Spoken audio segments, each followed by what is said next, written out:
नमस्कार साथियों, कैसे हो आप सब। आई होप सब मस्त होंगे, स्वस्थ होंगे, ज़बरदस्त होंगे और आप सबका एग्ज़ाम का तैयारी काफ़ी बढ़िया चल रहा होगा। तो आज हम जो है वर्क एनर्जी एंड पावर जो चैप्टर है, इस चैप्टर को डिस्कस कर रहे होंगे। इस पूरे चैप्टर का पूरा थ्योरी मैं आप सबको दूंगा, पूरे मेंस लेवल तक डिस्कस करेंगे। मेंस में, जेई मेंस में जितने भी क्वेश्चंस आपके इस चैप्टर से आए हैं, सारे क्वेश्चंस को हम डिस्कस कर रहे होंगे, ठीक है। और जो भी आपके डाउट्स हो कमेंट सेक्शन में आप मुझे बता सकते हैं, मैं उसको क्लियर करने का ज़रूर प्रयास करूँगा, ठीक है। तो चलिए बिना देरी किए आज का इस लेक्चर को हम शुरू करते हैं, ठीक है। लेक्चर शुरू करने से पहले मैं बता दूं कि अगर आप सिर्फ इस लेक्चर को एक मूवी की तरह देखते हैं तो आपको हो सकता है इस वक्त जब मैं बताऊं उस वक्त समझ आ जाए, लेकिन 10 दिन, 20 दिन, 1 महीना के अंदर आप सब चीज़ भूल चुके होंगे, ठीक है। तो यानी कि अगर आप चाहते हैं कि जो भी चीज़ यहाँ पर आप सीख कर जाओ उसको ना भूलें, तो आप साथ ही साथ नोटबुक निकाल लीजिए और साथ ही साथ नोट्स बनाते जाइए, क्योंकि एट द एंड आपका नोट्स ही आपको सिलेक्शन दिलाएगा, ठीक है। तो चलिए इस लेक्चर को शुरू करते हैं, ठीक है। तो वर्क एनर्जी एंड पावर। तो सबसे पहले हम लोग वर्क को समझते हैं, ये वर्क क्या होता है, ठीक है। वर्क यानी कि कार्य, वर्क यानी कि कार्य, ठीक है। अब जैसे हम लोग काम करते हैं, है ना, काम करते हैं, टायर्ड फील करते हैं, ठीक है। तो फिज़िक्स के भाषा में, फिज़िक्स के टर्म्स में वर्क क्या होता है, इस चीज़ को हम लोग जो है इस चैप्टर में समझने वाले हैं, ठीक है। तो चलिए वर्क का डेफिनेशन को हम लोग लिखते हैं। सबसे पहले क्या कह रहा है वर्क के बारे में, when force acts on a body, when force acts on a body and if there is displacement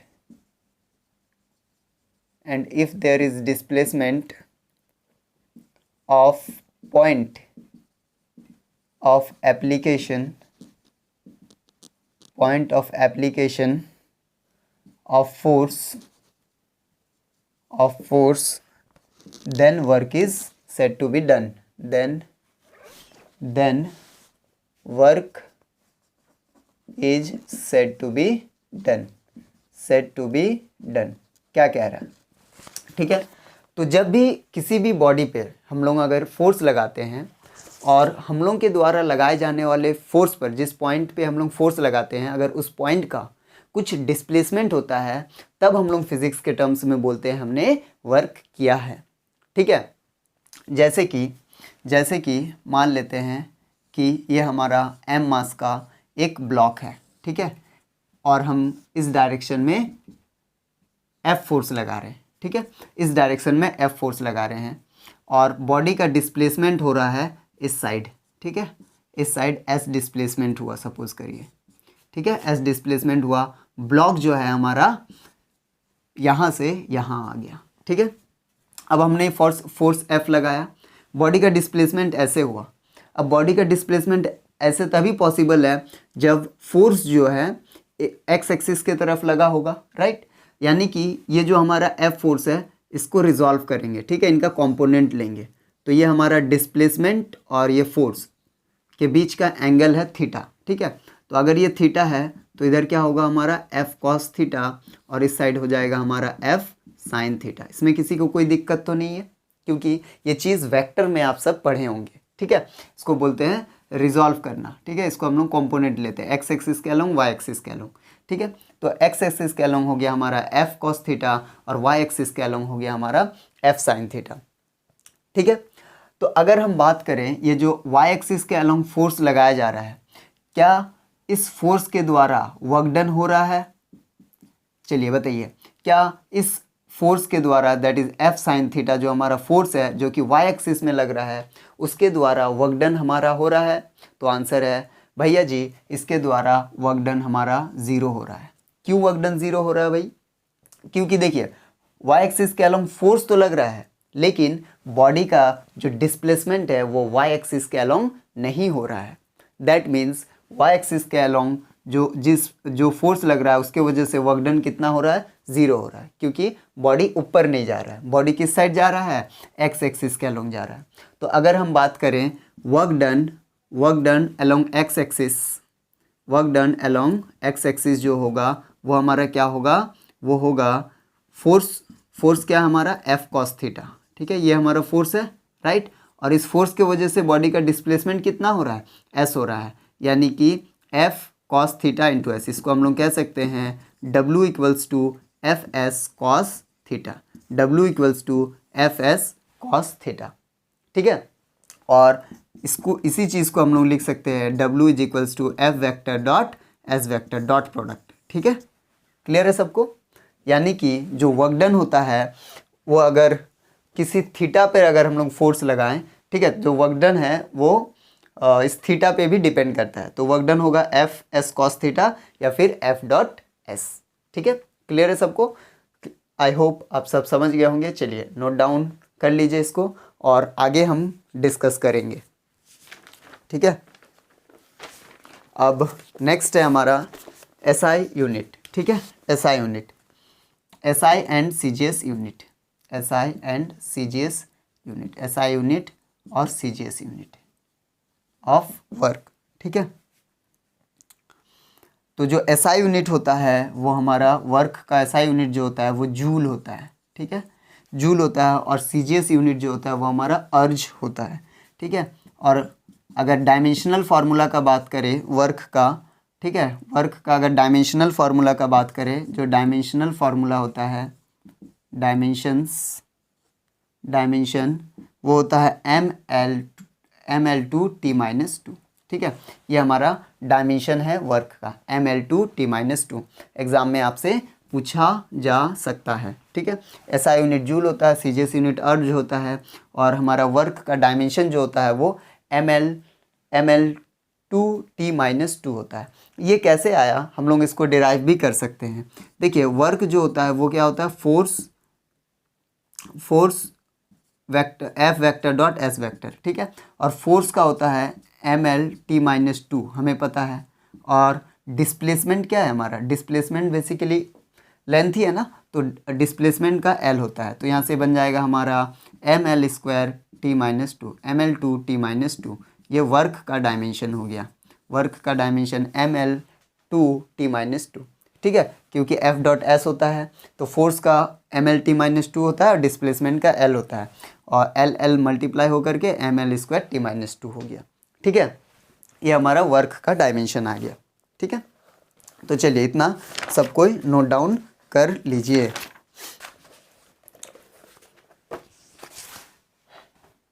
ठीक है, नेक्स्ट टॉपिक की तरफ चलेंगे।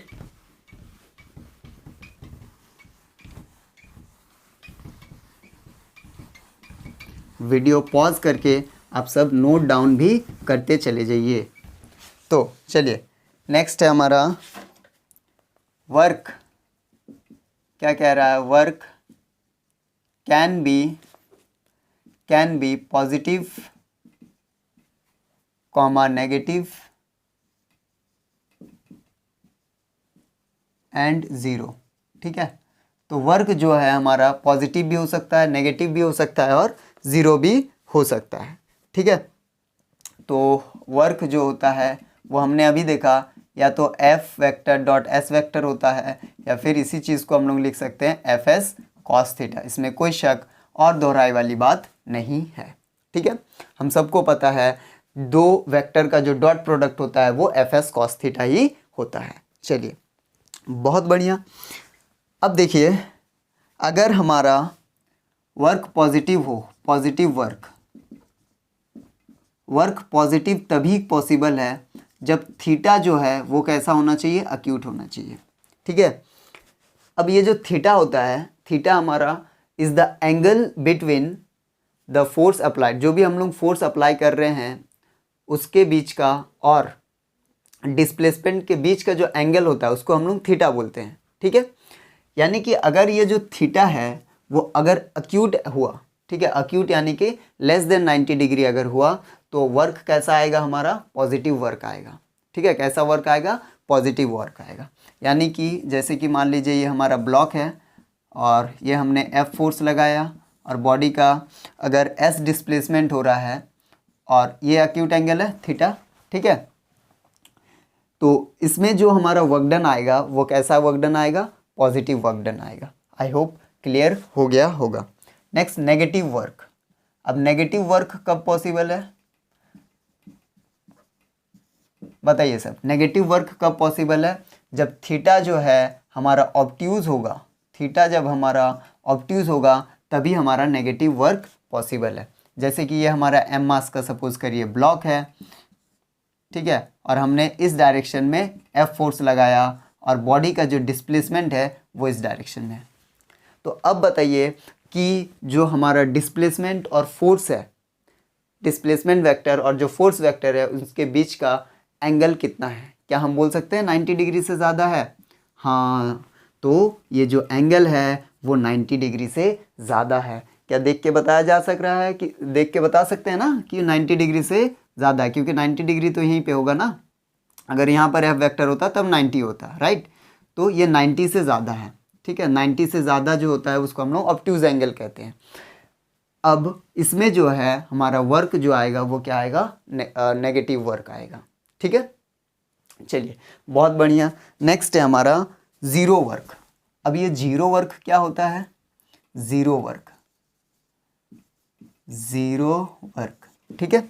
अगर ज़ीरो वर्क का बात करें तो जब थीटा, जब एंगल 90 डिग्री हो तब वर्क डन जो है हमारा ज़ीरो होता है।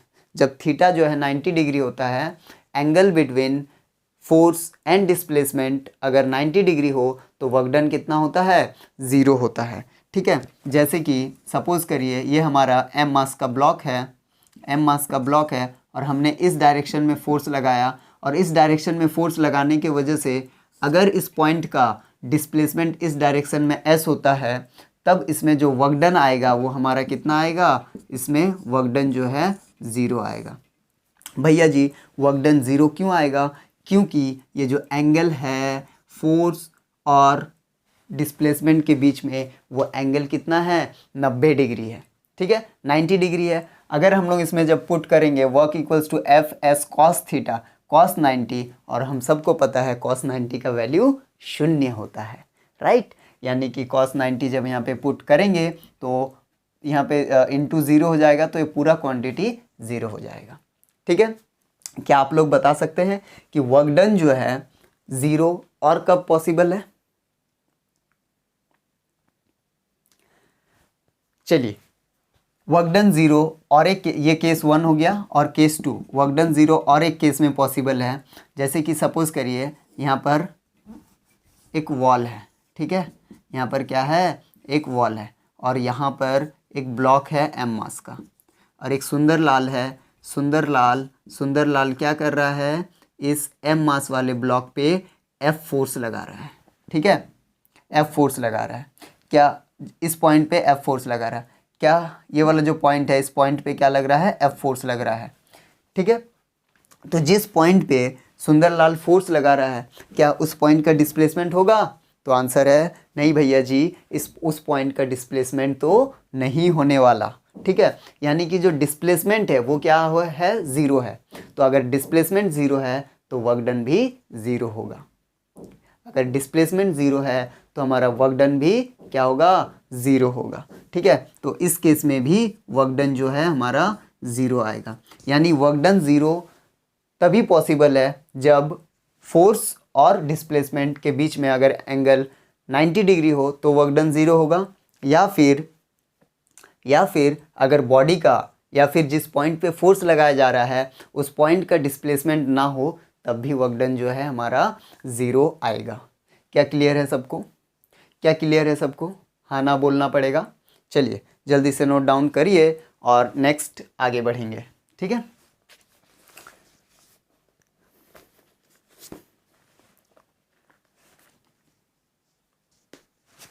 आई होप सब ने वीडियो पॉज करके नोट डाउन कर लिया होगा, ठीक है।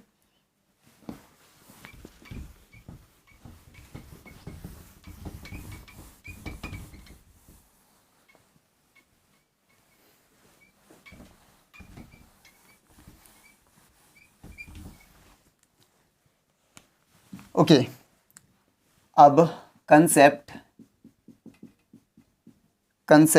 on calculation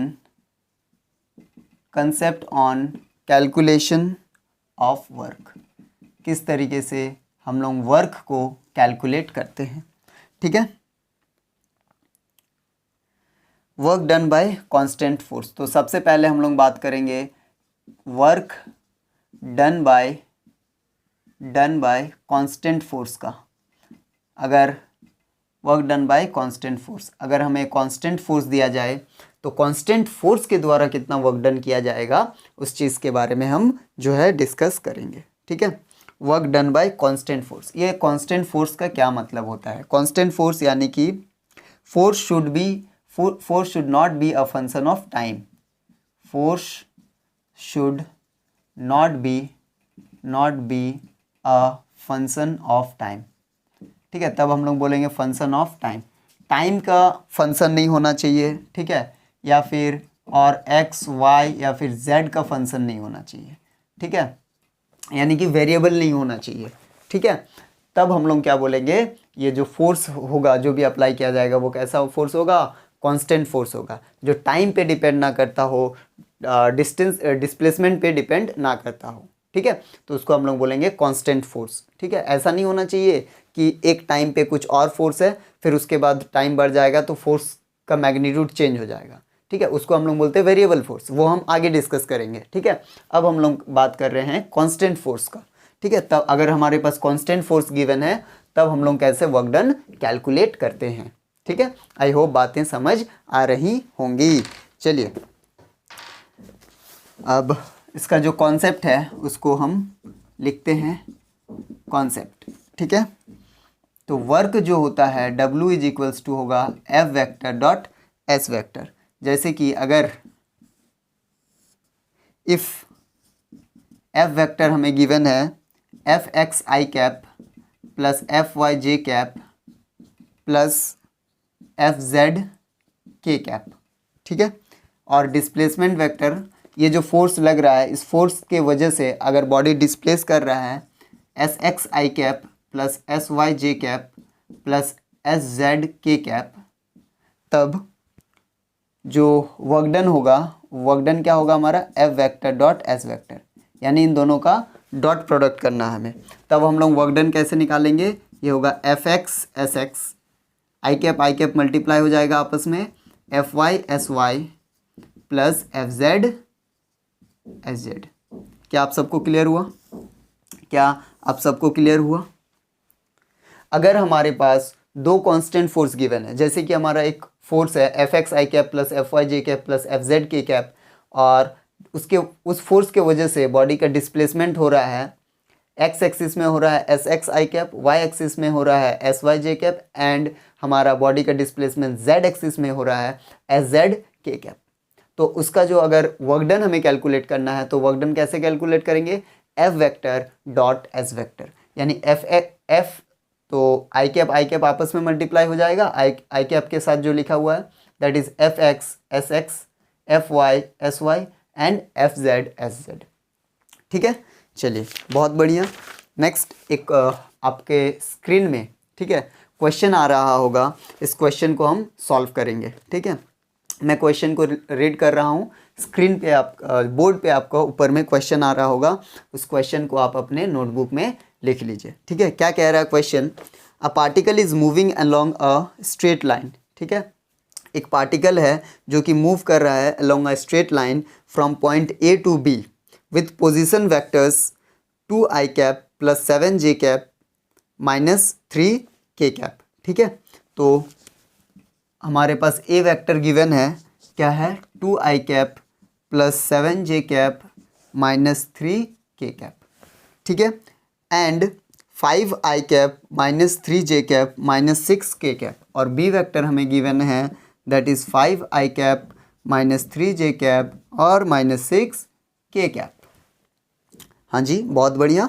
respectively one of the force acting on the particle is F vector equals to, अच्छा इस पे जो फोर्स लग रहा है वो फोर्स क्या है हमारा 20 i cap minus 30 j cap plus 15 k cap, find the work done by this force. ठीक है, एक particle is moving along a straight line from point A to B with position vectors इतना and इतना respectively. One of the force acting on the particle is दिया हुआ find the work done by this force. ठीक है, तो हमें इस force के द्वारा वर्क डन निकालना है। ठीक है, इस फोर्स के द्वारा वर्क डन निकालना है। अब वर्क डन निकालने के लिए हमने सीखा था क्या करते हैं, अगर कांस्टेंट फोर्स हो तो F vector dot S vector.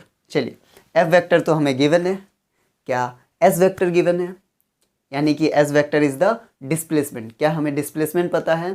तो भैया जी हमें डिस्प्लेसमेंट तो नहीं पता। भाई नहीं पता, लेकिन उसके बारे में इंफॉर्मेशन दिया हुआ है कि पार्टिकल जो है पॉइंट ए से पॉइंट बी जा रहा है, पॉइंट ए से पॉइंट बी जा रहा है, यानी कि डिस्प्लेसमेंट क्या निकाला जा सकता है? हाँ बिल्कुल निकाला जा सकता है। तो यानी कि हम लोग डिस्प्लेसमेंट निकालेंगे। अब डिस्प्लेसमेंट कैसे निकलेगा? बी वेक्टर माइनस ए वेक्टर। जब बी वेक्टर में से ए वेक्टर को माइनस कर देंगे तो हमारा इजीली डिस्प्लेसमेंट निकल कर आ जाएगा। चलिए माइनस करते हैं, तो ये हो जाएगा 5i cap minus 3j cap minus 6k cap minus 2i cap plus 7j cap minus 3k cap. इस तरीके से माइनस कर लेना है। ठीक है, तो ये हो जाएगा 5i cap minus 3j cap minus 6k cap, minus से मल्टीप्लाई हो जाएगा तो minus 2i cap minus plus minus 7j cap और minus minus plus 3k cap. ठीक है, आई कैप करेंगे तो 5i cap minus 2i cap कितना हो जाएगा? 3i cap. ओहो बहुत बढ़िया। Minus 3j cap minus 7j cap, ये हो जाएगा हमारा माइनस 10j कैप। क्या बात है, minus 6k cap plus 3k cap, ये हो जाएगा हमारा माइनस 3k कैप। तो ये जो है हमारा इजीली डिस्प्लेसमेंट निकल के आ जाएगा। क्या निकल कर आ गया? क्या फोर्स वर्क डन नहीं निकाला जा सकता है? तो बिल्कुल निकाला जा सकता है भैया। तो चलिए निकालते हैं। Work done is equals to F vector dot S vector कर देंगे, तो हमारा एफ वेक्टर कौन सा है? ये है 20i cap minus 30j cap plus 15k cap. ठीक है, डॉट डिस्प्लेसमेंट है हमारा 3i cap minus 10j cap minus 3k cap. ठीक है, अब इनका डॉट प्रोडक्ट कर लेंगे तो 20 और 3 आपस में मल्टीप्लाई हो जाएगा तो 23 जा 60। ठीक है, 23 जा 60 प्लस माइनस 30 माइनस 10 कितना हो जाएगा हमारा? प्लस 300। ठीक है, और यहाँ पे प्लस, यहाँ पर हो जाएगा प्लस 15 इंटू माइनस 3 तो माइनस 45 हो जाएगा। Plus 15 into minus 3 minus 45।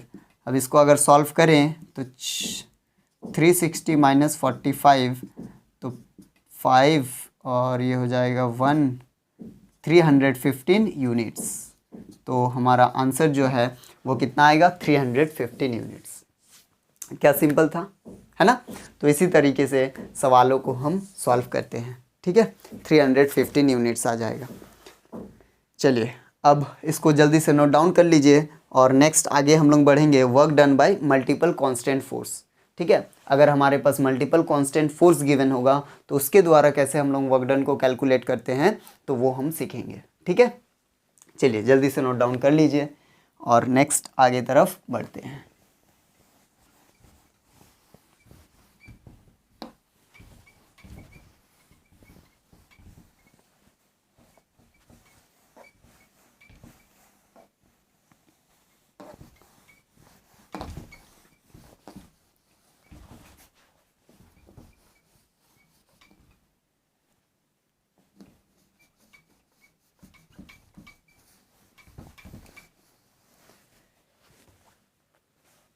Work done bye multiple constant force. Work done bye multiple constant force. Multiple constant force.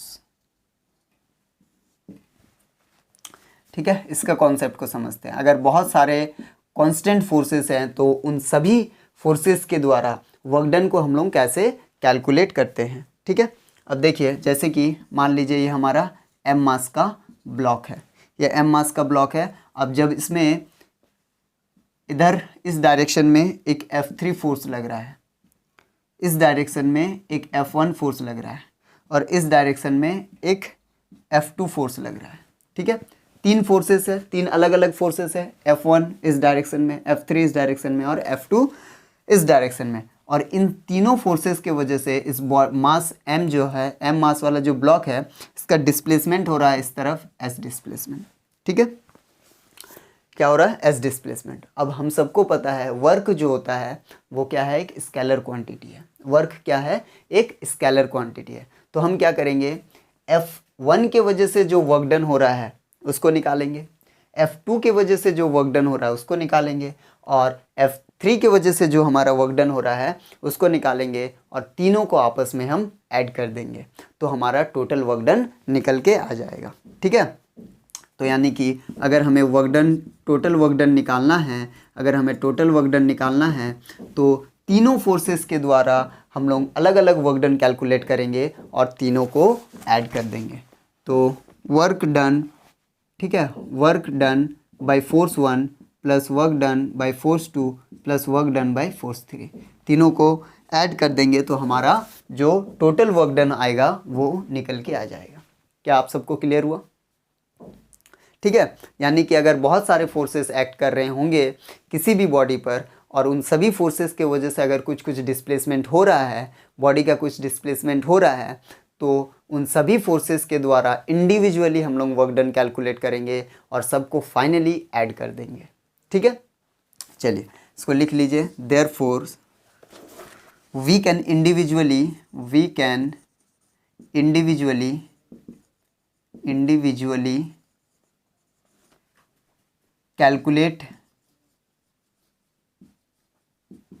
calculate work done by force and add them to get total work, क्या work बोलेंगे सब। ठीक है, तो यानी कि अगर total work हमें चाहिए तो इंडिविजुअली वर्क डन निकालेंगे और सबको क्या कर देंगे, समेशन कर देंगे भाई, जोड़ देंगे। चलिए, बहुत खूब, बहुत बढ़िया। एक क्वेश्चन आपके बोर्ड स्क्रीन पे आ रहा होगा, कह रहा है a body is moved by 3 forces, 3 forces है जिसके द्वारा एक बॉडी का मूवमेंट हो रहा है, 10 न्यूटन एंड 10 न्यूटन। अच्छा, तीनों फोर्सेस का मैग्नीट्यूड सेम है, 10 newton and 10 newton. The displacement of the body is 6 metre. ठीक है, अब ये जो बॉडी का डिस्प्लेसमेंट हो रहा है वो कितना हो रहा है, 6 मीटर हो रहा।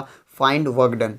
अब कौन सा कॉन्सेप्ट इस्तेमाल करेंगे हम लोग, work done bye multiple forces, यानी तीनों फोर्सेस के द्वारा जो वर्क डन है वो हम लोग अलग अलग निकालेंगे, फिर हम लोग टोटल निकालेंगे। ठीक है, चलिए इसको करते हैं।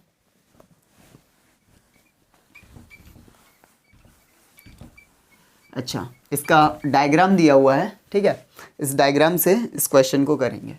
क्या डायग्राम में क्या कह रहा है, हमारे पास ये कोई एक ब्लॉक है m मास का। ठीक है, अब इस डायरेक्शन में एक 10 न्यूटन का फोर्स लग रहा है। ठीक है, ये हमारा F2 है। फिर क्या कहा गया है, फिर हमसे कहा गया है कि इस डायरेक्शन में एक फोर्स लग रहा है F3, वो भी हमारा 10 न्यूटन है, और एक फोर्स जो है इस डायरेक्शन में लग रहा है। ठीक है, ये भी हमारा 10 न्यूटन है। ठीक है, अब इन तीनों फोर्सेस के वजह से, ठीक है, इन तीनों फोर्सेस के वजह से बॉडी का डिस्प्लेसमेंट दिया हुआ था, कितना दिया हुआ था, तो 6 मीटर दिया हुआ था। ठीक है, कितना दिया हुआ था, 6 मीटर दिया हुआ था। चलिए, बहुत खूब। अब क्वेश्चन कह रहा है, अच्छा इसमें और एक इन्फॉर्मेशन दिया गया है। क्या दिया गया है कि जो हमारा ये डिस्प्लेसमेंट है, जो F3 है और जो डिस्प्लेसमेंट है, इनके बीच का जो एंगल है वो 120 दिया हुआ है। ठीक है, जो ये F2 है और जो डिस्प्लेसमेंट है, इनके बीच का जो एंगल है वो दिया हुआ है हमारा 60 डिग्री। ठीक है, और बताइए ये जो हमारा F1 है, F1 और डिस्प्लेसमेंट के बीच का एंगल कितना होगा, तो आंसर है F1 और डिस्प्लेसमेंट के बीच का एंगल जो है 0 डिग्री होगा, क्योंकि डिस्प्लेसमेंट भी इस डायरेक्शन में भी है, इसी डायरेक्शन में है, और हमारा जो फोर्स F1 है वो भी इसी डायरेक्शन में है, तो दोनों के बीच का एंगल कितना हो गया, 0 हो गया। अगर दो वेक्टर्स का डायरेक्शन सेम होते हैं, अगर दो वेक्टर्स का डायरेक्शन सेम होते हैं तो उनके बीच का एंगल क्या होता है, तो आंसर है 0 डिग्री होता है। ठीक है, तो यहाँ पे जो थीटा होगा वो 0 डिग्री होगा। तो जो एफ वेक्टर है और जो डिस्प्लेसमेंट वेक्टर है, ठीक है, बॉडी का डिस्प्लेसमेंट किधर हो रहा है, इस डायरेक्शन में हो रहा है। ठीक है, बॉडी का डिस्प्लेसमेंट किधर हो रहा है, इस डायरेक्शन में हो रहा है। और F1 किधर लग रहा है, इस डायरेक्शन में लग रहा है, सेम डायरेक्शन में लग रहा है, यानी कि उनके बीच का जो एंगल होगा, जो थीटा होगा, वो कितना होगा, तो आंसर है 0 डिग्री होगा। चलिए, बहुत खूब। अब इंडिविजुअली वर्क डन कैलकुलेट करेंगे। Work done bye F1 force, work done bye F1 force. अच्छा, ये जो है थीटा गिवन है, थीटा गिवन है, यानी कि कौन सा फॉर्मूला लगाएंगे, एफ एस कॉस थीटा। ठीक है, F S cos theta, F S cos theta. Force कितना है, ठीक है, तो फोर्स तो F1 होगा, दैट इज 10, और इस फोर्स के वजह से डिस्प्लेसमेंट कितना हो रहा है, 6, और कॉस थीटा, तो यानी कि कॉस कितना हो जाएगा, 0 डिग्री हो जाएगा। ठीक है, तो 10 इंटू 60 इंटू कॉस 0 डिग्री 1 हो गया, तो ये हो जाएगा 6 10 जा 60 जूल। ठीक है, work done by force F1 तो कितना हो गया हमारा, 60 जूल। नेक्स्ट है work done bye F2 force. ठीक है, तो F2 फोर्स के द्वारा कितना वर्क डन किया जा रहा है, देखिए फिर से लगाएंगे एफ एस कॉस थीटा, फिर से यूज़ करेंगे F S cos theta. Force कितना है, 10 न्यूटन, डिस्प्लेसमेंट कितना है, 6 मीटर, और ये हो जाएगा आपकी बार कॉस 60 डिग्री। ठीक है, तो ये हो जाएगा 60 इंटू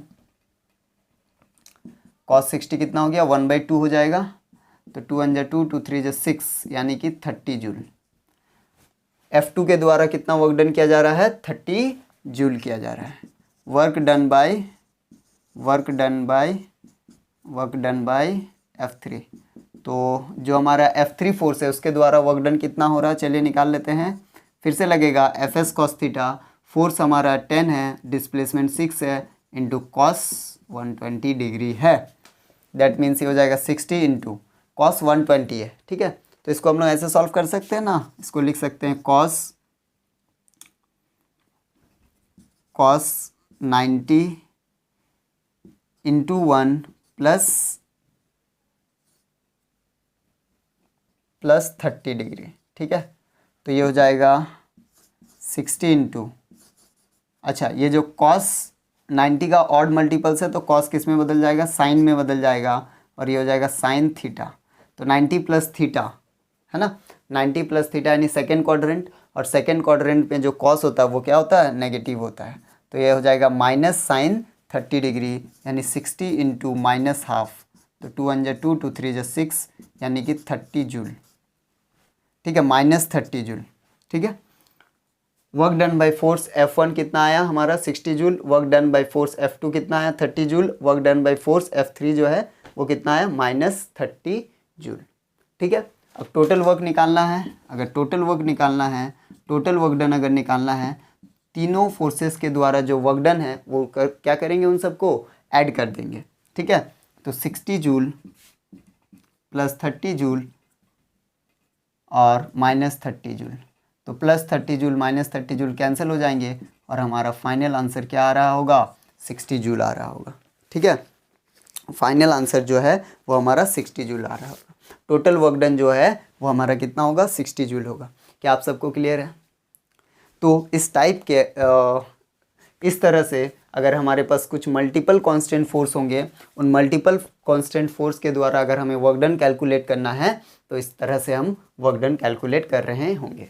ठीक है, चलिए जल्दी से नोट डाउन कर लीजिए और आगे फिर नेक्स्ट कॉन्सेप्ट के तरफ चलेंगे, that is work done by variable force. Variable force के द्वारा जो वर्क डन किया जाता है वो हम लोग सीखने वाले हैं। ठीक है, चलिए जल्दी इसको नोट डाउन कीजिए।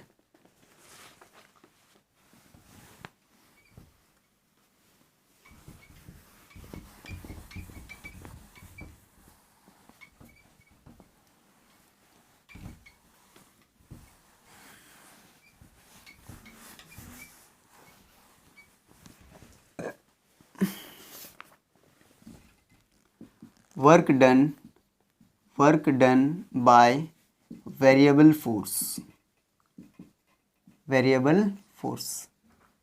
अब की बार फोर्स कैसा है, वेरिएबल है। अब variable force which varies with time और पोजीशन, ऐसा फोर्स जो टाइम के साथ वेरी करता हो या फिर पोजीशन के साथ वेरी करता हो, उन सबको हम लोग बोलते हैं वेरिएबल फोर्स। ठीक है, यानी x इक्वल्स टू 1 पे अगर हम लोग कुछ अमाउंट ऑफ फोर्स लगा रहे हैं तो थोड़ा आगे जाने पे हो सकता है हम लोग अगर फोर्स लगा रहे हैं वो फोर्स का मैग्नीट्यूड अगर बढ़ जाए तो उस टाइप का फोर्सेस को बढ़ जाए या फिर घट जाए तो उस टाइप के फोर्सेस को हम लोग बोलते हैं वेरिएबल फोर्स। ठीक है, जो जिसका मैग्नीट्यूड बढ़ता हो या फिर घटता हो टाइम के साथ या फिर पोजीशन के साथ, उसको हम लोग बोलते हैं वेरिएबल फोर्स। ठीक है, which varies with time. Variable force मतलब ऐसा फोर्स जो कि वेरी करता हो, विच वेरीज विथ टाइम और position, which varies with time और पोजीशन। चलिए, बहुत खूब। चलिए, इसका कंसेप्ट क्या है, देखिए हर पॉइंट पे फोर्स जो है वो वेरी करेगा। ठीक है, तो हर पॉइंट पे जैसे कि सपोज करिए ये हमारे पास एक ब्लॉक है, m मास का ब्लॉक है, इसको हम लोग फोर्स लगा रहे हैं F। ठीक है, जब इस ब्लॉक को यहाँ से यहाँ तक लेकर आएँ तो कुछ अमाउंट ऑफ हम लोग फोर्स लगा रहे हैं, जैसे सपोज करिए 10 न्यूटन लगा रहे हैं। ठीक है, फिर इसी ब्लॉक को हम जो है यहाँ से यहाँ लेकर आए। ठीक है, अब क्या हो रहा है, इसका फोर्स चेंज हो रहा है। हम फोर्स का मैग्नीट्यूड सपोज करिए 20 न्यूटन हो जा रहा है। ठीक है, ये यहाँ से 20 न्यूटन लग रहा है। अब 20 न्यूटन लगने की वजह से इसका कुछ डिस्प्लेसमेंट हो रहा है। अब सिंस पार्टिकल का जो हमारा क्या हो रहा है, पार्टिकल का, ठीक है, जो फोर्स है वो हर पॉइंट पे वेरी कर रहा है। थोड़ा आगे लेके जा रहे हैं फोर्स कुछ और हो रहा है, फिर थोड़ा आगे लेके जा रहे हैं फोर्स कुछ और हो जा रहा है, घट जा रहा है, बढ़ जा रहा है। ठीक है, तो कभी भी अगर इस तरीके से अगर वेरिएबल फोर्स गिवन हो, ठीक है, क्या हो, वेरिएबल फोर्स गिवन हो, और उन वेरिएबल फोर्स की वजह से अगर हमें वर्क डन कैलकुलेट करने के लिए कहा जाए तो हम लोग क्या करते हैं, इंटीग्रेट करते हैं। अगर हम इंटीग्रेट कर देंगे तो हमारा वर्क डन निकल के आ जाएगा। ठीक है, when force will very, when force will vary, we have to integrate, we have to integrate to calculate total work done, to calculate work done, work done। ठीक है, अगर फोर्स वेरी करेगा तो वर्क डन कैलकुलेट करने के लिए हम लोग क्या करेंगे, इंटीग्रेशन का सहायता लेंगे, इंटीग्रेशन का मदद लेंगे। ठीक है, तो चलिए इसको समझते हैं। जैसे कि मान लेते हैं कुछ फोर्स लग रहा है और उसके वजह से ds डिस्प्लेसमेंट हो रहा है, इस डायरेक्शन में ds डिस्प्लेसमेंट हो रहा है। पार्टिकल यहाँ था, पार्टिकल यहाँ से यहाँ आ गया। ठीक है, अब पार्टिकल अगर ds डिस्प्लेसमेंट का हो रहा है इस तरीके से, तो यानी ज़रूर इस पार्टिकल का x एक्सिस में कुछ डिस्प्लेसमेंट होगा। ठीक है, उसको हम लोग बोल देते हैं dx, और कुछ y एक्सिस में भी होगा, उसको हम लोग बोल देते हैं dy। ठीक है, let there is small displacement. ठीक है, मान लेते हैं कि लेट देयर, तो इसको हम लोग कैलकुलेट करने के लिए क्या करते हैं, मान लेते हैं कि जो फोर्स लग रहा है उस फोर्स लगने की वजह से थोड़ा सा पार्टिकल डिस्प्लेसमेंट हो रहा है, क्योंकि थोड़े से डिस्टेंस में जो फोर्स है उसको हम लोग कांस्टेंट माना जा सकता है। जैसे कि अगर हमारे पास ब्लॉक यहाँ पर है, ठीक है, हमने मान लिया कि कुछ x डिस्टेंस तक लेकर गए, x डिस्टेंस तक लेकर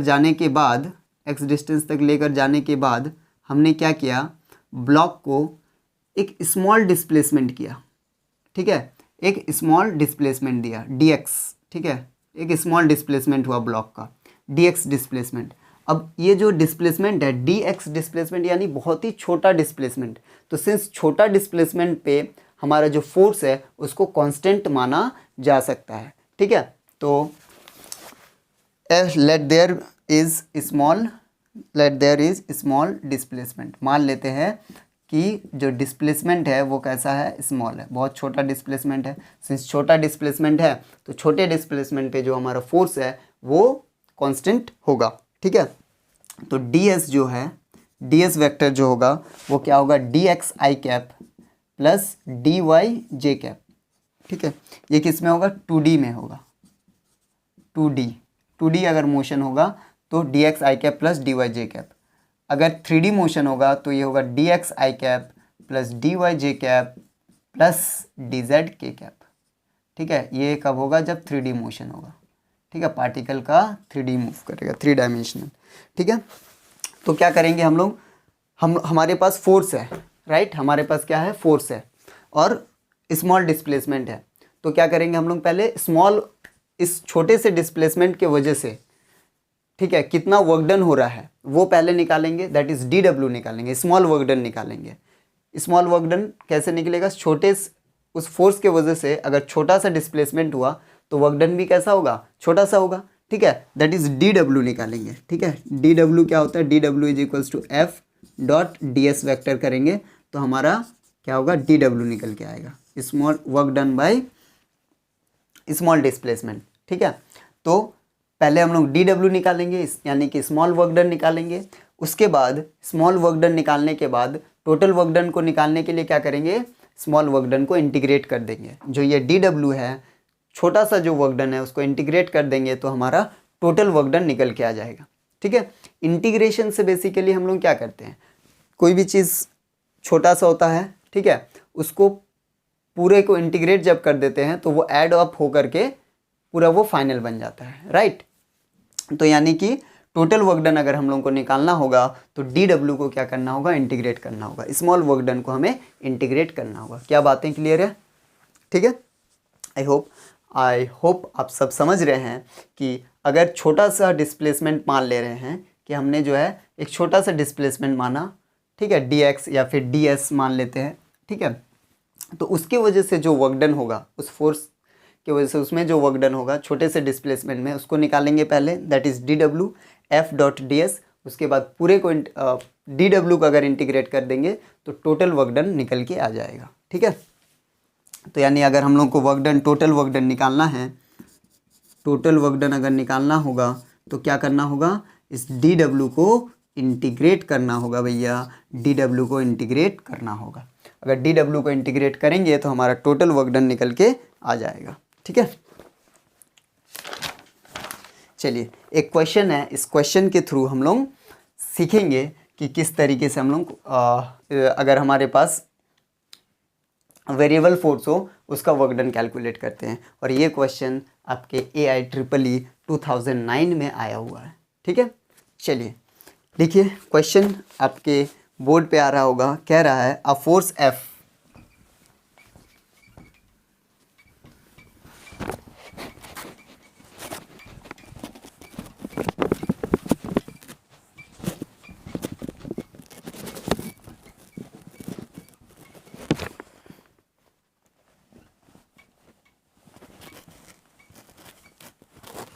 क्वेश्चन देखिए क्या कह रहा है, a force F equals to F दिया हुआ है। ठीक है, फोर्स दिया हुआ हमारा 10 प्लस 0.5x न्यूटन। देखिए यहाँ पे x का फंक्शन है ना, पोजीशन का फंक्शन है, यानी ये जो फोर्स है वो कैसा है, वेरिएबल फोर्स है। Acts on a particle in x direction, ये जो फोर्स है वो x डायरेक्शन में किसी भी पार्टिकल पर लग रहा है। Where x is in metre, find the work done by the force during a displacement from x equals to 0 to x equals to 2। ठीक है, तो x इक्वल्स टू 0 से x इक्वल्स टू 2 मीटर तक particle का displacement हो रहा है, तो हमें वर्क डन निकालना होगा। ठीक है, अच्छा, तो वर्क डन निकालना होगा तो फोर्स कैसा है, वेरिएबल है। यानी अगर फोर्स हमें, और ये क्वेश्चन आपके AIEEE 2009 में आया हुआ है। ठीक है,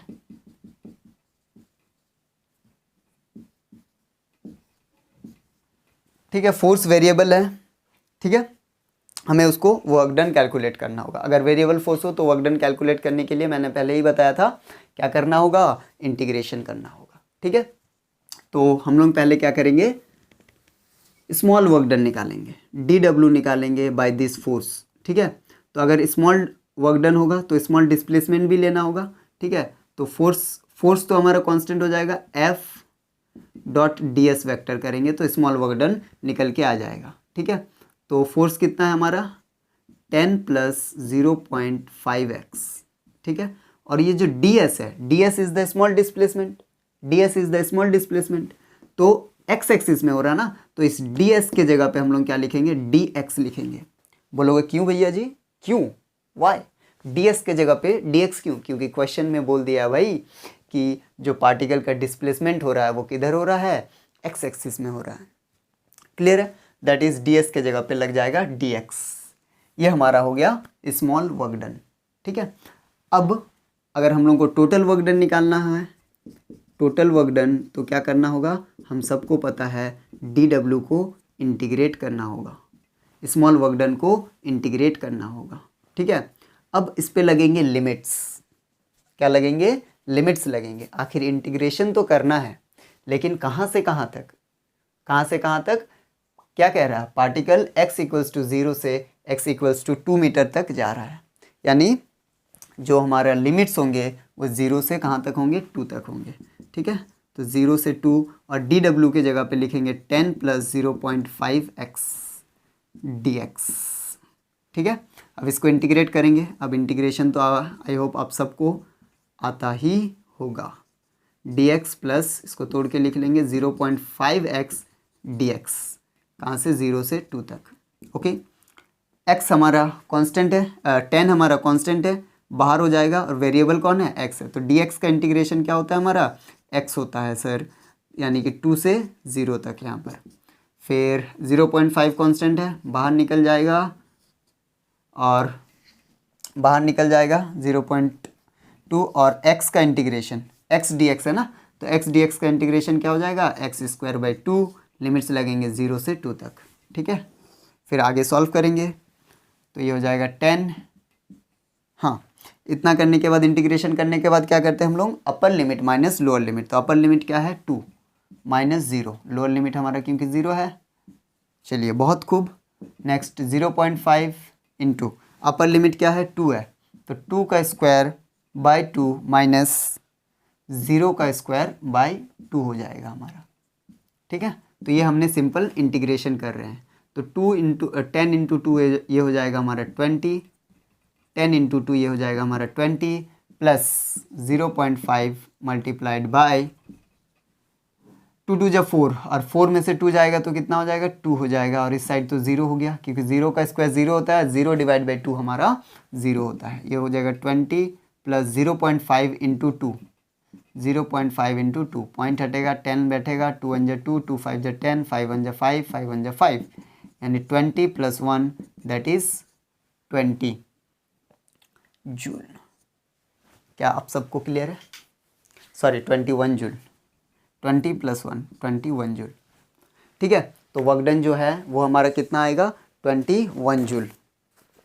ठीक है, वर्क डन कितना आ जाएगा हमारा, 21 जूल। क्या था क्वेश्चन में, कुछ था क्या, नहीं, बस हमें क्या कॉन्सेप्ट पता होना चाहिए था कि अगर हमें फोर्स वेरिएबल दिया हो, फोर्स क्या हो, वेरिएबल फोर्स गिवन हो, और अगर वर्क डन निकालना हो तो हम लोग क्या करते हैं, स्मॉल वर्क डन निकालते हैं, डी डब्ल्यू निकालते हैं। अब डी डब्ल्यू कैसे निकालते हैं, फोर्स जो दिया हुआ रहता है उसको कांस्टेंट मान लेते हैं, और उस फोर्स के वजह से मान लेते हैं कि कुछ छोटा सा डिस्प्लेसमेंट हुआ होगा। ठीक है, छोटा सा डिस्प्लेसमेंट सिंस एक्स एक्सिस में हो रहा है तो हमने डी एक्स मान लिया, अगर वाई एक्सिस में होता है तो डी वाई मान लेते हैं, और इसमें एक्स का जो फोर्स का फंक्शन वाई दिया हुआ होता। ठीक है, तो वर्क डन टोटल कैसे निकालते हैं, जो स्मॉल वर्क डन होता है उसको हम लोग इंटीग्रेट कर देते हैं तो टोटल वर्क डन निकल के आ जाएगा। ठीक है, चलिए बहुत खूब, आई होप समझ गए होंगे। नेक्स्ट क्वेश्चन की तरफ मूव ऑन करते हैं। हमारे पास और एक क्वेश्चन है जो कि JEE 2007 में पूछा गया है। ठीक है, आपके बोर्ड स्क्रीन पे आ रहा होगा ऊपर में। कह रहा है a body is displaced from 0,0 to 1 metre 1 metre along the path x equals to y by a force F equals to x² J cap plus y i cap newton, the work done by this force will be. Okay, ठीक है, चलिए इस question को भी जल्दी से solve कर लेते हैं। क्या आप सबको मज़ा आ रहा है कॉन्सेप्ट सीख के? जल्दी से कमेंट सेक्शन में मुझे मेंशन कीजिए, जो भी आपके डाउट्स हो रहे हो, कुछ ना समझ में आ रहा हो, आपको किस चैप्टर पे वीडियो चाहिए, सारा चीज़ मुझे बताइए कमेंट सेक्शन में।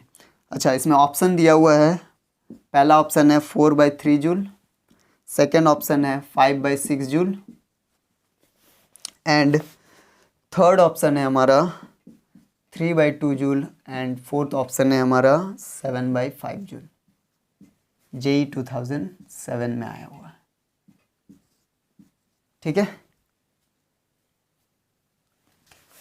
चलिए इसमें क्या क्या गिवन है। फोर्स गिवन है, देखिए तो फोर्स कितना गिवन है, F equals to x² J cap plus y I cap newton, ये हमारा फोर्स गिवन है। ठीक है, और बॉडी का डिस्प्लेसमेंट कहाँ से कहाँ हो रहा है, बॉडी का डिस्प्लेसमेंट हो रहा है 0,0 टू 1 मीटर, 1 मीटर। ठीक है, चलिए अब देखिए एक्स वाई बॉडी का डिस्प्लेसमेंट कैसा है। ये फोर्स देख के लग रहा है कि ये कैसा फोर्स है, वेरिएबल फोर्स है। ठीक है, क्योंकि कैसे पता चला, क्योंकि एक्स और वाई है ना पोजीशन के साथ जो फोर्स का मैग्नीट्यूड है वो वेरी करेगा, यानी कि वेरिएबल फोर्स है। तो अगर वेरिएबल फोर्स है तो वर्क डन कैसे निकालते हैं, तो अगर हमारे पास अगर वेरिएबल फोर्स गिवन होता है तो वर्क डन जो निकालते हैं हम लोग स्मॉल वर्क डन निकालेंगे, फिर उसको इंटीग्रेट करेंगे तो टोटल वर्क डन निकल के आ जाएगा। चलिए बहुत खूब। तो इस F को हम लोग आई कैप को पहले लिख सकते हैं YI cap plus x² J cap. ठीक है, x² J कैप। अब इसमें डिस्प्लेसमेंट भी हो रहा है। ठीक है, तो मान लेते हैं जो ds डिस्प्लेसमेंट हो रहा है वो क्या है, dx I cap plus dy J cap. ठीक है, x एक्सिस में जो डिस्प्लेसमेंट हो रहा है वो dx I कैप और y एक्सिस में जो डिस्प्लेसमेंट हो रहा है उसको हमने मान लिया dy J कैप। ठीक है, अब F वर्क जो होता है वो F.S होता है, यानी इन दोनों को क्या कर देंगे हम लोग, डॉट प्रोडक्ट करेंगे। ठीक है, वर्क निकालने के लिए, तो ये हो जाएगा y dx plus x² dy। ठीक है, ऐसा हो जाएगा। और हमें पता है क्या, सिंस, अच्छा इसको हम लोग ऐसा लिख सकते हैं x dx plus y² dy। ये हमने कहाँ से लिखा, नहीं समझ में आया है ना, नहीं समझ में आया होगा कि यहाँ पे y था उसके जगह हमने x लिख दिया और dx और x² की जगह y² लिख दिया dy, क्योंकि क्वेश्चन में देखिए गिवन है सिंस क्वेश्चन में गिवन है x इक्वल्स टू y, यानी कि जहाँ पे y है वहाँ पे x इस्तेमाल कर सकते हैं और जहाँ पर x है वहाँ पर y इस्तेमाल कर सकते हैं। यहाँ x² था इसलिए y² लिख दिया dy और y था तो x dx लिख दिया।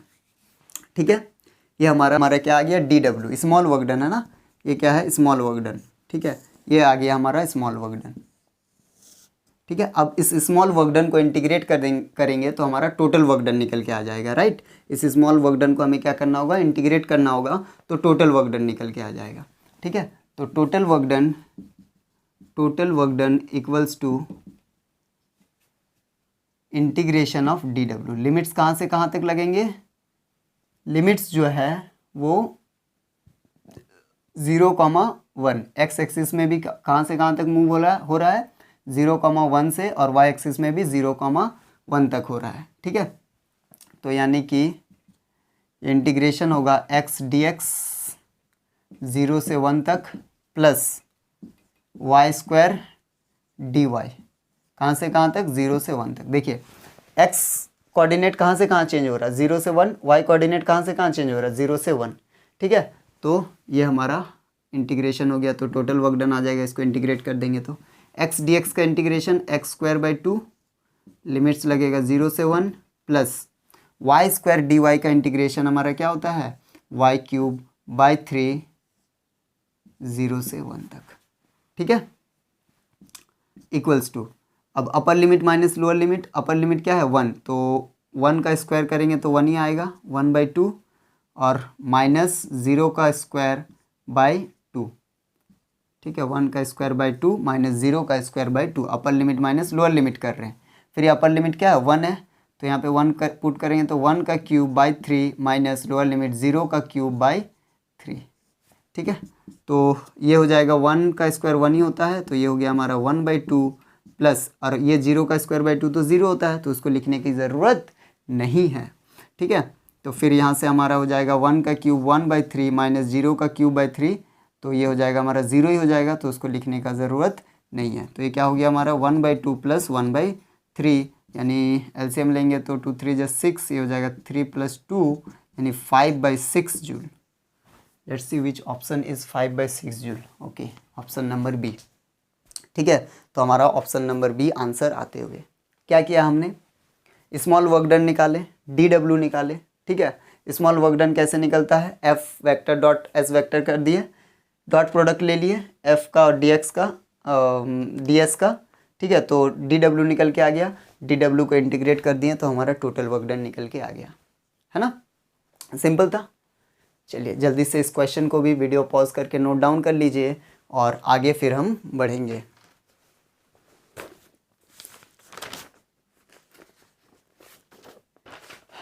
ठीक है, आगे जो है वीडियो काफ़ी लंबा हो जाएगा, इसलिए इस लेक्चर को यहीं पे हम एंड करते हैं। आशा है, उम्मीद करते हैं आप सबको काफ़ी अच्छा लगा होगा वीडियो। अगर कुछ भी आपके डाउट्स रह गए हों, ठीक है, तो कमेंट सेक्शन में ज़रूर मेंशन करें। और नेक्स्ट इस वर्क पावर एनर्जी को तो पूरे लेक्चर्स, सारे लेक्चर्स को हम कंप्लीट करेंगे। ठीक है, सारे कॉन्सेप्ट्स को बताएंगे। ये हमारा लेक्चर नंबर 1 था, नेक्स्ट वीडियो लेक्चर नंबर 2 होने वाला है। ठीक है, कोई भी डाउट्स है तो मुझे ज़रूर कमेंट सेक्शन में बताएं। फिर मिलेंगे ऐसे ही अमेजिंग लेक्चर के साथ। बने रहिए मेरे वीडियो में, पढ़ाई करते रहें।